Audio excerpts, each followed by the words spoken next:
Ladies and gentlemen, those between and those far out, welcome to the Idaho Esports Twitch channel. My name is Cass Phoenix, for those of you who are familiar and maybe not so familiar.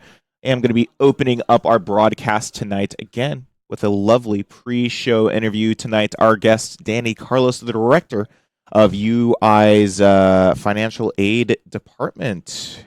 Yeah. Mr. Danny, welcome to the couch. Is Thank the couch you. comfortable? Yeah, no, it's great. I'm very happy to be here. Thanks. Thank you. I'm glad that you got to join us. We have spoken before. We have interacted on one case, interesting case, getting more aid for me from my home state of California, which I believe is also your home state? Yeah. Question mark. Yeah. You went to Cal Poly Pomona. Yeah. Yeah. Cal Poly Pomona. It was very close to where my dad went. So my dad went to Claremont. Oh, the Claremont colleges. Dang. Yeah. Nice. I love Claremont. And nice. you did your undergrad there. Worked there for a little bit. Then moved up here. And they moved up here. Yeah. I've been up here since for the past 11 years. Yeah. Yeah. I did. I was just like, wow, that is a long time for me. But I'm also 19, so everything is a long time for me. Yeah. But let me not get too ahead of myself. Do you want to formally introduce yourself to the stream, talk about what you do here for the university? Yeah, sure. So, again, my name is Danny Carlos. I'm the director of financial aid. I don't get to do a lot of this, which is really fun. The whole operation here is fantastic. If you all ever have a chance to come down and check out the basement of the Bruce Pittman Center, do it, because it is real professional down here. In financial aid, I work in primarily my history is in federal aid. So a lot of how to get the FAFSAs imported into our system, get those FAFSAs into award letters, how to get those award letters out to students, and then once we have the award letters out to students, making sure that our team is on a weekly basis or weekly cycle to make sure that everybody who has a need to get those award letters either reissued or issued, that they have it. And in addition to that, also working with a team at this point now, like the whole Office of Financial Aid, which is also including scholarships. So I'm learning a lot. Maggie was on last week. I'm learning a lot from Maggie and about scholarships. And then student experience team, that is led by our associate director for student experience, Cassie Smith. She has not been on yet, but I'm sure she might want to at some point. We'll reach out. Yeah, and she's got some gamer kids. I'm pretty sure her kids are into gaming, and so on her side of the house, it's student experience. So it's really like any kind of escalations that come up. Also, any a massive part of her position is financial literacy for the Better Education About Money for Students program. Beams, Beams, yeah. And on top of that, there's also a special prison education program that she's essentially implemented for financial aid at U of I. So, lots to do. Yeah, total. I mean, director of an entire department like financial aid, that's a big role. It is a big role. It's pretty. I'm getting used to it still. But it's been a lot of fun. Yeah. Well, that's super awesome. Yeah. Now, as we talked about before, we are both from California, Southern California. Beautiful, or what it used to be. Now I go home to San Diego and it's hot and humid all the time. No, I'm just kidding. It's beautiful. I went there over Labor Day weekend. It's awesome. But did you grow up in California? Yeah. In the Pomona area, or did you just decide? No, just in the San Gabriel Valley. I see. Yeah. And just born and raised there. The thing I miss the most is the beach. I love the beach. Beach is pretty cool. I lived about 30 minutes away, and it was nice to be able to go right after school or like hang out on the weekends and set up a bonfire. So I miss that a lot. And then we still have a lot of family down there, so any chance we get to visit, we take it up, but we don't visit as often as we like to. So yeah, that's all I get. Yeah. Sometimes I look for excuses to go home as well, and then sometimes I just my parents talk to me like, "Where are you?" and I say nothing. Yeah, it's awesome. No, this is super cool. It's nice to talk to other people who are from California and migrated up to Idaho, which you had done, as you said, 11 years ago. Yeah. Now, you've been working with the university. You originally worked with Cal Poly as what is I was a work study student advisor over there. Yeah, I was a peer advisor over there. And then you moved up here. Yeah. What encouraged that move up to Moscow of all places? So yeah, funny enough. Well, maybe not funny enough, but just the way that it worked out for me was about 2 years before I moved up here, like maybe 2009-ish. One of my, at the time, my girlfriend, her cousin was getting married, Uh-huh. and her whole family, they're all Vandals. And so I got the chance to visit Moscow before I even knew like about University of Idaho. Mhm. And her family had loads of fun stories about being in town and about like the things that they were able to do when they were here. And I thought, oh, that's great. But like at that point, I was already going to Cal Poly and I was already pretty much done with school. Mm. But when I was graduating, I had to find a job. I had to find a job, Yeah, and I wanted makes to find a sense. job as a counselor. And the only position that was available at Cal Poly was it was a position. It wasn't a counselor position. I wanted to get a counselor position. It would just cut out like some extra steps in the way for Uh-huh. like career progression. And I saw that the position was open here, and I applied for it, and I got it. And my at the time my girlfriend, now wife, she was already up here because she moved back home with her parents after she graduated, and I figured it'd be better to be like 3 hours away from her instead of 18 hours. Yeah. So and it worked Probably an out because we got improvement. married. So Yeah. yeah. No, So it seems yeah. to have worked out pretty well. It Yeah. seems also, obviously, with how long you've been here, it seems to have just worked out career-wise as well. Yeah. I You've didn't. taken a very kind of linear path to the top, it seems. Dude, I did not expect at all. Like I knew at one point, I knew like when I was applying to be counselor, I knew even when I was a work study student, once I was working in a financial aid office as a work study student, which I have to make sure that I plug for sure. If you are going to college, university, and you apply for the FAFSA, then find out if you're eligible for work study, because if you are eligible for work study, you can get a great job like in the esports lab down here or That's true. in the financial aid office, which is what I chose. And then it can really kick off a career path for you. So I knew when I was in the work study program at Cal Poly, I wanted to work in higher ed, and then I narrowed that down to financial aid administration. I met with the director of financial aid back then. Her name was Diana Miner. I think she works at Cal State San Bernardino now, and I just told her, I was like, hey, like how do I get into this career as a profession and then like progress? And she gave me some good advice, and I followed it. And yeah, I knew back then that I wanted to get to this role. Mm. I never in a million years expected it to be at U of I. I am very grateful.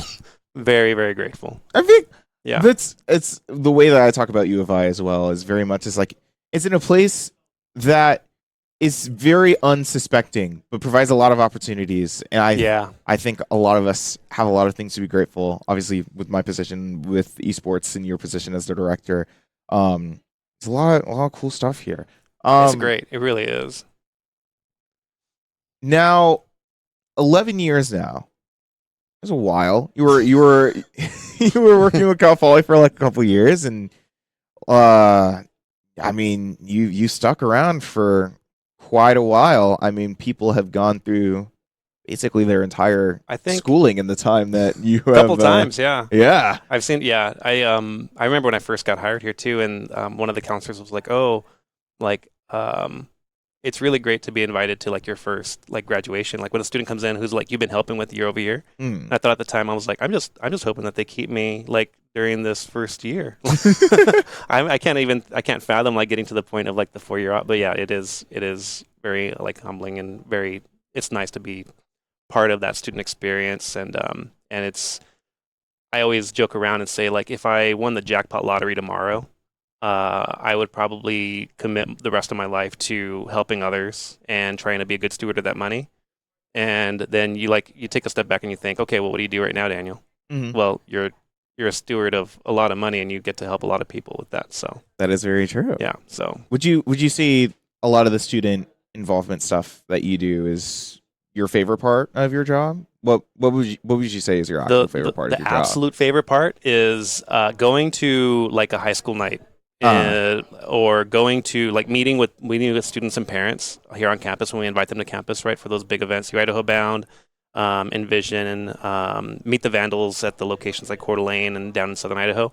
But just getting to meet with the family or student, parent, and find out, okay, like where are you at, and let me help lead you to a place to where you feel really good about coming to University of Idaho and about like the financial aid process and like how we help like guide you through that process, because It's confusing. It is so confusing. Financial aid is Yeah. like it's Yes. like another way to think about it too is like it's so confusing that it requires an entire office to be able to help like students and their families and their households get the funding from the government to be able to go to school, right? Yeah. And so yeah. So my favorite part is helping folks who they very clearly are in like a they're just so confused and like maybe they're at a point too where they're just so frustrated and like almost maybe in like a crisis state about like the financial aid, and then talking to them, helping them work out a plan, and then getting them to feel like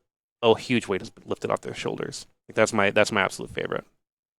That is a very, very beautiful experience. It's something I could relate to a little bit, but I can talk about it later because I am running a tiny bit short on time. But speaking of which, I'd like to move on.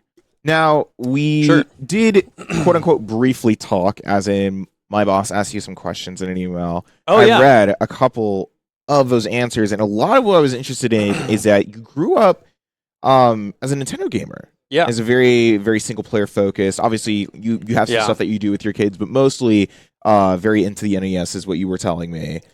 Yeah, so I started off with a Nintendo like the NES, and then I had one game that worked. and it was Super Mario Bros. The Tanuki Mario edition, and that's like my favorite Mario still, because like if we're playing Mario Kart, me and my daughter, then I'm choosing Tanuki Mario, and just moving on. The reason why is because like there was a lot of neighbors in my like neighborhood, a lot of like kids playing with each other on those games, but most of the time it was just me playing one of those games by myself because I have one sibling, he's 10 years older, so yeah, got to play a lot of games by myself, but it was a lot of fun. Yeah, It's a very similar experience for a lot of people, which is hoping like it's a lot of the intent behind the esports program is to find those players who are mostly to themselves and be like, hey, you don't have to do it alone. Yeah. There's a space to do it with other people. Which this space is incredible. I cannot stress enough how much I think everybody should come down here and check it out at least once. It is super awesome. I'm so glad that I get to have people down here who haven't seen it, who like barely even knew that the building had a basement, and be like, oh yeah, this is what we're doing in here, and it's like one of the coolest spaces on campus, I'd argue. Yeah. It's super cool. It's fantastic. But the landscape of gaming has changed a lot since the NES. Right? I don't know, man. I mean, I don't know. Valorant's pretty similar to Tanuki Mario, DK Bonanza, what have you. Which, speaking of which, tonight's game for the stream tonight is going to be our Valorant varsity team against Midwestern State University in Wichita Falls, Texas, I think is what I heard. That's what I heard, yeah. Yeah, which, hey, I haven't heard of them before, but I'm assuming if they're in our league, it might be a fun time. Yeah. Who knows? Have you had any experience with shooters? Do you know anything about? The last time, I think this kind of speaks to that Perfect Dark on N64 was like my absolute favorite. I'm not sure if you've even heard of it. No. Okay. I'm not sure if you can even play it still. Like it was like the GoldenEye like alternative, and I liked it better than GoldenEye, but my friends and like my cousins, they all preferred GoldenEye. And so I mean, GoldenEye was huge. Yeah, no, and it was great. I preferred Perfect Dark because you could I don't know, it was great. So Perfect Dark and then SOCOM. Those would be the two that I'm familiar with like first-person shooters, I guess. I don't know. I played a lot of EverQuest on a PC, which was later, like MMORPG. And that was a lot of fun. Yeah, I think my dad was also very into that game. Thanks for saying that. Amount. No, it's fine. He's not. It did come out in the 90s. Yeah, so, no, he was like between like WoW and EverQuest or something like that. Huge fan. Concerning amount of hours in that game. I get it. Yeah. I spend concerning amounts of hours in video games too. Yeah, what are you into? Make that sense. I'm an Overwatch player personally. Yeah. And then over the pandemic, I played a lot of this game called Geometry Dash, big platformer game, small indie game. Very, very embarrassing period of my life. Anyways, moving on a little bit forward, I would like to wrap this up by asking you Sure. one final question, if you Yeah. don't mind, Mr. Carlos. Yep. And that is to any students who are, either prospective college students or even this year who are a little bit worried about their financial aid. Yeah. I do know that FAFSA is coming up. Is Yeah, there it's open any now. You can words of do your advice FAFSA now. that you have for those students who are a little bit concerned about their money? Complete the FAFSA now and call the financial aid office. That's a pretty straightforward answer. Yeah. There's a little anything. Obviously the FAFSA is a pretty important part. Yeah. Are there places that students can go on campus to like get help completing it? Oh yeah, no, we have virtual workshops. We have another virtual workshop later this month, I think on the 16th. So you can go onto our website, you can sign up for that, and we can get you some help. Well, that's awesome. Well, Danny, thank you so much for joining us. Appreciate it. Always a pleasure to talk. Yeah. I hope the couch was comfortable. It was super comfy. Thank you. I appreciate it. I'm glad you got to come down and see the space. As for now, we're going to be signing off of our pre-show and bouncing it to the caster room, who are going to get you started on the action for tonight from the caster corner. This has been Kaz Phoenix from the pre-show interviews, and we will see you tomorrow.